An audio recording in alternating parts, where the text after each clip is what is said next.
Okay, this lecture covers Chapter 9 of the textbook, which is titled Using Firewall and Application Logs. In this chapter, we're going to talk about, first off, syslog, talk about the Windows event log, talk about logs that firewalls keep. Those are the three major topics. So, covering those in order, we will start with syslog. Syslog is a Unix utility that was created long ago, and it is used to collect, store, and manage log messages generated by network devices, servers, workstations, applications, etc.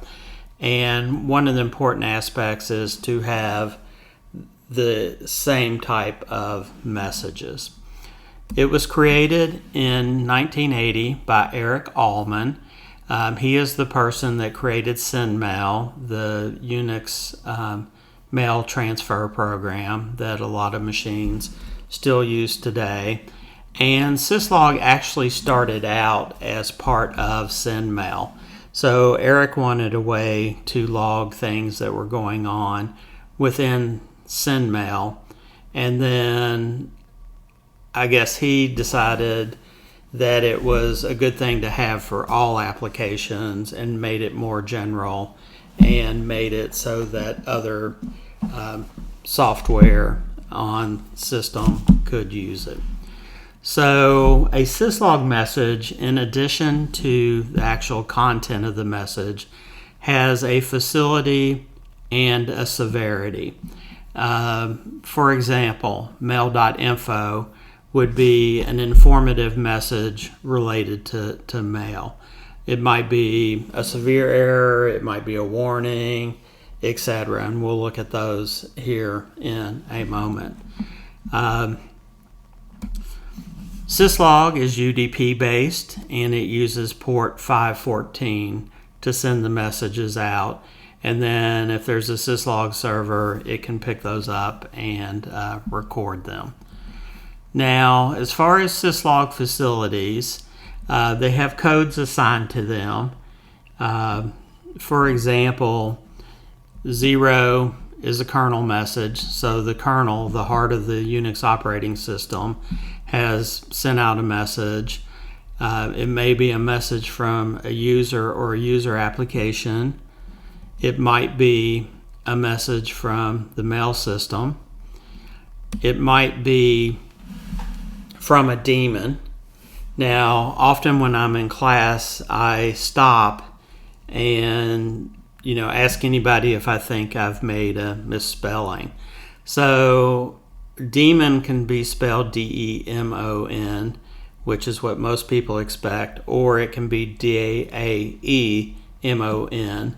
And I'll ask if the students know any difference, and I will tell them, it's not like daemon one way is the US version and daemon the way on the screen is the British version or anything like that.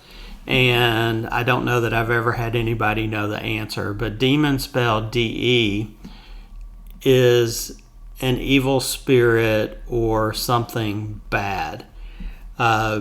Spelled D-A-E, it basically means helpful spirit, nice spirit, something to that effect. So it is something that runs on the system that is intended to help users. And of course, the standard joke is people say Unix claims they have both. They have the evil spirits and the helpful spirits. But basically a daemon, there are 7 things that have to be true for something to be considered a properly set up and running daemon. But the main thing is it runs in the background. So it's sitting there running, trying to give help to the user. So for example, we may have the LPR daemon, which is the line printer. So the function it serves is to get print jobs from the user and actually get them to the printer and get them printed. Security and authorization. 5 is kind of reserved for the syslog daemon. 6 is the line printer, which I talked about a moment ago, LPR subsystem. Years ago, before there was the web, the way you got information was through something called net news. And you had an NNTP daemon, not to be confused with the NTP daemon that we will talk about as well. 8 is UUCP, which is Unix to Unix copy.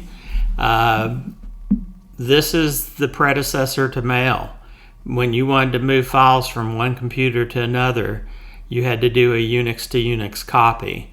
And then when somebody conceived of the concept of mail, they took the content of the mail and transferred it from one machine to another, possibly to another, until it made it to the destination machine that the user was on. Facility code 9 deals with clocks. 10 is another security and authorization. 11 is FTP daemon. Here's NTP, the network time protocol daemon. There's a log audit facility, a log alert facility, and then one actually for what's referred to as the clock daemon, which is cron. Cron is a scheduler that you can say at 3 a.m. every day do an incremental backup. At 3 a.m. on Sunday do a full backup, things like that. So that's what cron is, if you haven't heard of that before. 16 through 23 are referred to as local 0 to local 7. So if you've developed some application that you want to use and you want to log it to syslog, you claim one of these local 0, local 1, etc., and use that so your application can write log entries to a syslog log. Now, each of these has a severity. Severity 0 is an emergency.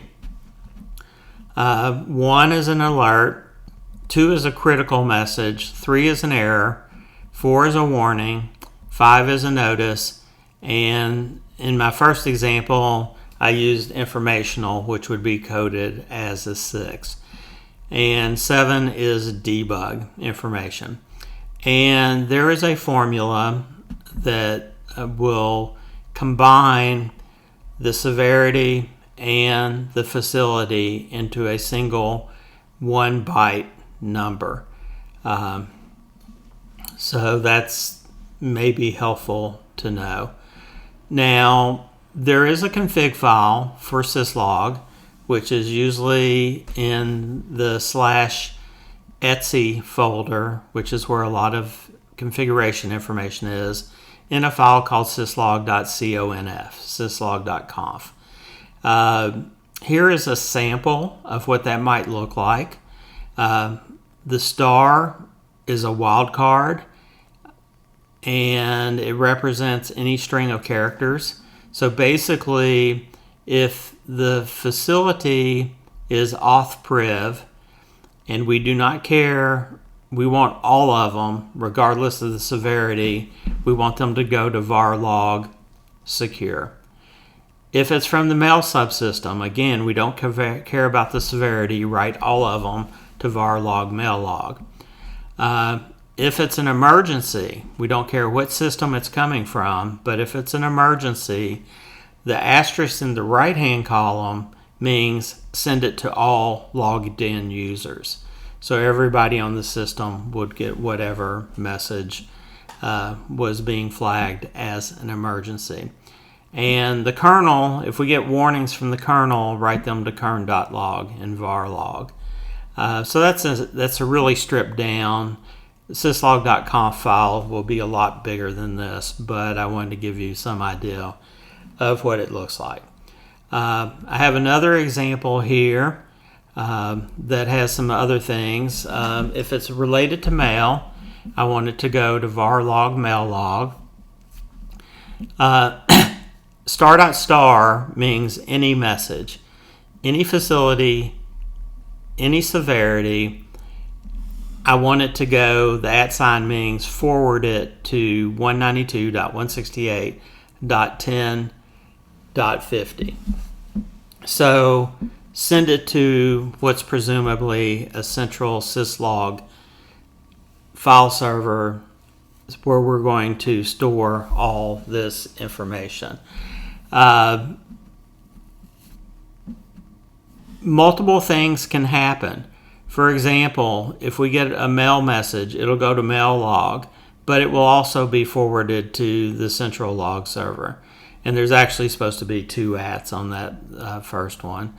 If it's an authority privilege message, regardless of the severity, we have a security server that's at .10.60 where we want to send it. There's another server for whatever reason that we want to send all the mail warnings. And anything that's critical, we have an SIEM collector, which we talked about in the last chapter. I want all critical messages to go to that so that we can analyze them and see if there's maybe something bad going on.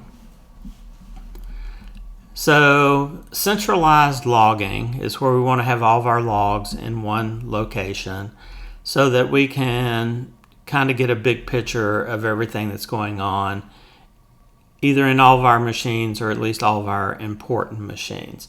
And we saw an example of how to do that with syslog. Now, there are other solutions, some of them free, some of them not. For example, Splunk is very popular these days. It can also be very expensive. We use Splunk for almost everything. We store a lot of data, and we pay a pretty hefty bill because of that. Nagios has been around for a long time. It is free. And there's the website nagios.org. Microsoft Sentinel is another one that you can use to be your centralized logging solution. And there are many, many, many others. I just picked out some that were, at least in my opinion, more popular. Now, as far as looking at these, reading the log files, and what I mean by reading them is looking at them, looking for information, understanding them. There is an example in your textbook in Figure 9-6, which I put here. Unfortunately, the font is a tad small so that I could get it all to fit. But we have a date time stamp. We have the machine it came from. We have what process it came from. The thing in square brackets is the process ID, so the unique number that's assigned to a program running on a Unix machine. And then there is information like, we went through and we ran session clean, and we synchronized the time server down at the bottom. So this is telling you things that went on. Cron, the time daemon. I ran the command as root to change cd to root and run -parts, and then put the report in etc cron -irly. So it was set up in cron to run once an hour, and this is the notification that was actually run.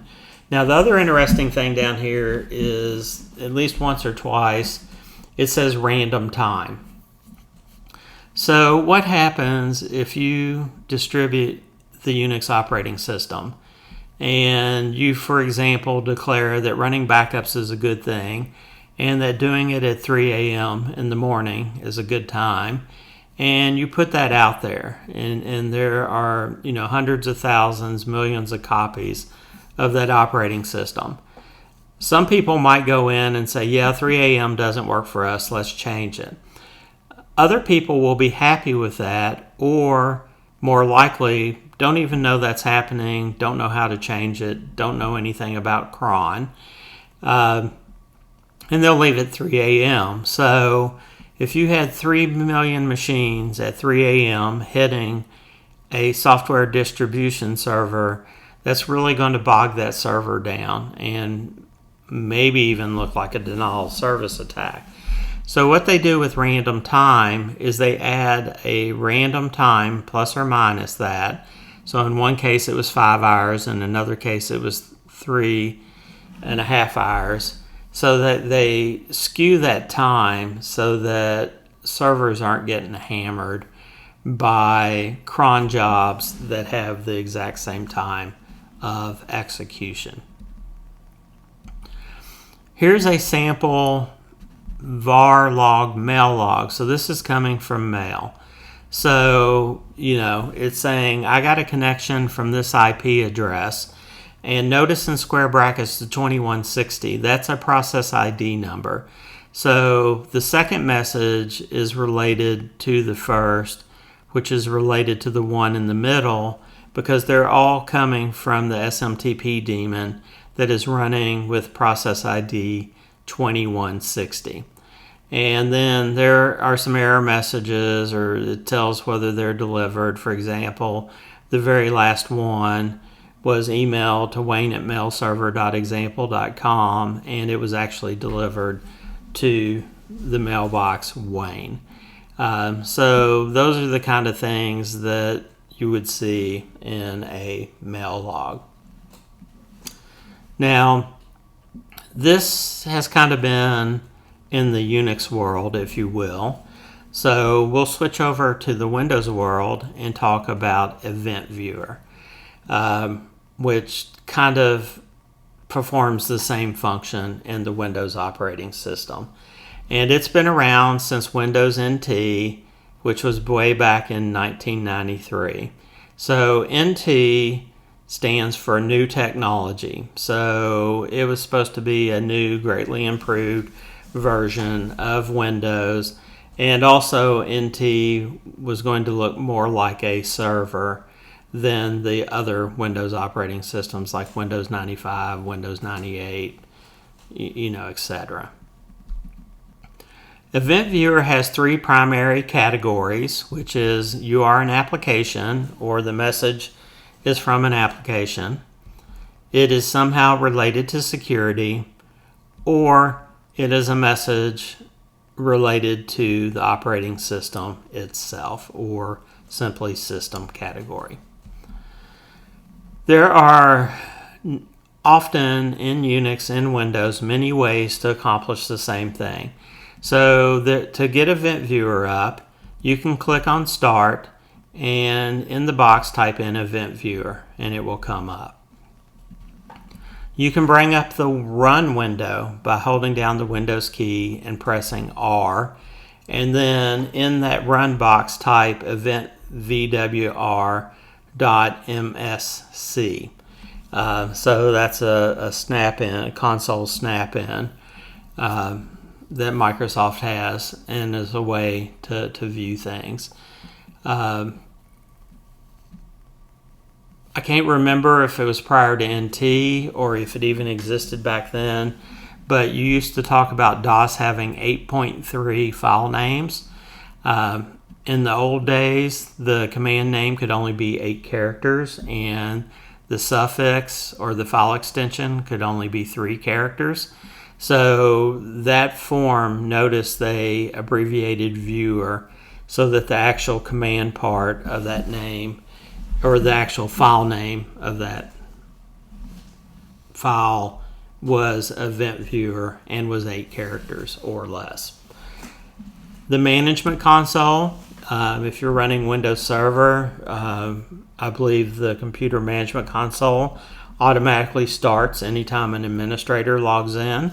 You can get it that way. You can go through the control panels and get it. And there are even more ways that you can get it, but the ones I've listed here, especially the first two, are probably the most common ways.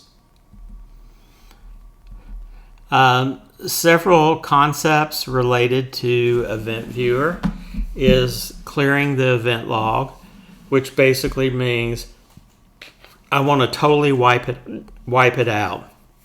Have no messages in it. Not even a message saying, hey, I just cleared the logs. It will wipe everything out and put truly empty file there. Why do we care? Well, we want to free up space. So logs can grow very, very, very quickly. That's one of the disadvantages of logging of any sort. However, you might want to, before you do that, do a backup in case you need to go back to it, because it's going to wipe everything out. Unix has the concept of trimming logs, where you can say things like delete everything that is older than 30 days, so that you make sure you have at least the last 30 days of logs available to you. You still might want to do a backup, but that's a little more flexible than the event viewer clear event log. Another place that we're going to have logs that are very useful is firewall logs. And these can grow very, very, very quickly. And what do I mean by quickly? Well, if you're at home and your firewall generates a log, it might be 1 to 20 megabytes a day. Okay, that may not be horrible. In a small business, it may be 50 meg up to half a gig a day. If we're in a medium enterprise, we may be talking 1 to 10 gigabytes a day. And for a large enterprise,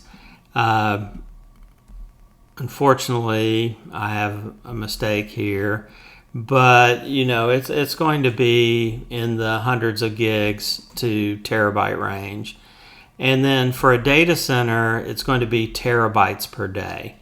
And like I said, at UK, our logs are really, really, really big. And, for a large enterprise, Splunk, which is often where you move your firewall logs to, is millions of dollars per year. The other thing to think of is, okay, I'm telling you that a firewall may generate terabytes a day. Well, I don't know how many firewalls we have at UK. I know we have like 8 of them related to Azure. And then we may have, at least another dozen more on premise. So, you multiply that by the number of firewalls you have. The firewall logs look like this. This is just 2 packets. And look at how much information there. Where did it come from? IP and port. Where is it going to? Was it allowed? Was it unallowed? Why was it allowed or why was it blocked? Etc. And that is for every single packet. And, for a large organization, you're going to have millions and millions and millions of packets a day. There's something called proxy logs. But first, let's talk about what a proxy is. A proxy is a device on-prem that receives a request for a website, and then instead of your computer directly asking the website to serve the page up to you, the proxy asks it. The response gets served to the proxy, and then the proxy sends it back to the user. So it basically makes the request on your behalf. So why do we do that? There are a number of reasons, and this is not necessarily an all-inclusive list, but we want to control employee web access. So this proxy can look at what kind of sites you're going to. I know years ago when the public schools in Fayette County first got internet access, they would block eBay. I think that was probably before Amazon existed, but, they didn't want employees shopping. And, that there's lots of arguments. The people are like, what if I'm on my lunch hour? What if I showed up 30 minutes early? But, they just basically said no shopping, no going to eBay if you're at a school. We can monitor better, and we can log better with proxy logs. We can content filter. There's certain types of content that maybe we want to block. It also allows for anonymous browsing so that everything looks like it's coming from the proxy box, not the individual user. Now, a sysadmin who has access to the proxy log can map that back to the machine that made the request, but people on the outside world cannot. The other thing you can do is if every web page has to go through the proxy, you can look for malware. You can inspect packets and try to look for signatures of malicious software.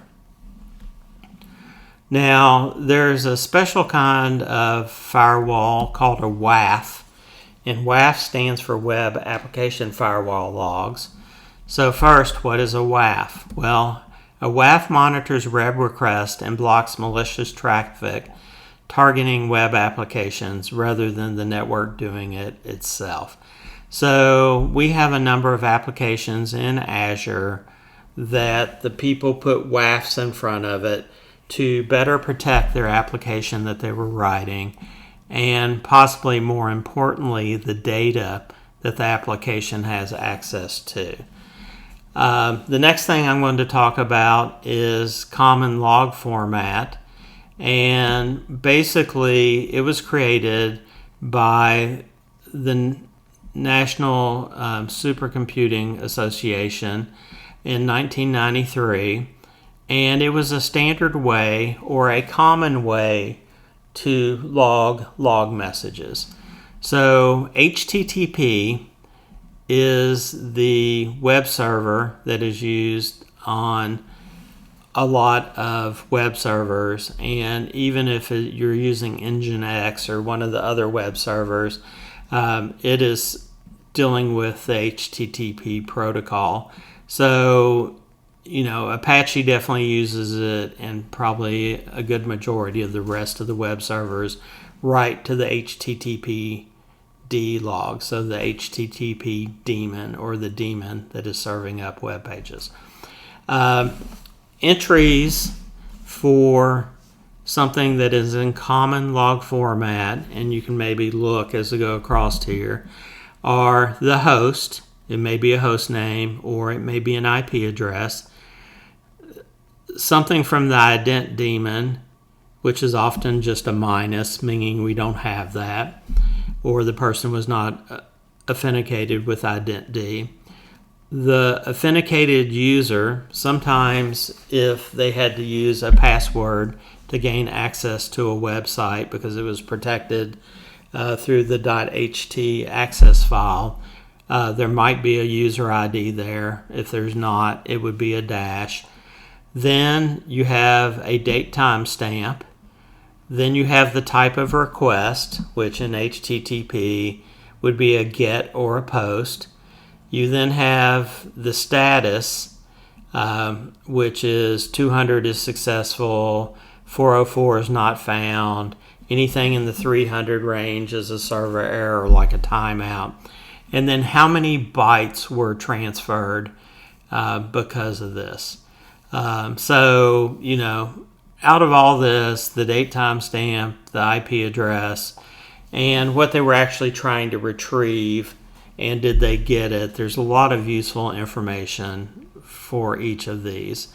So if your web server handles 1 million requests a day, then this file, your HTTP log, will be at least 1 million lines long. And that finishes up the discussion of Chapter 9 of your textbook.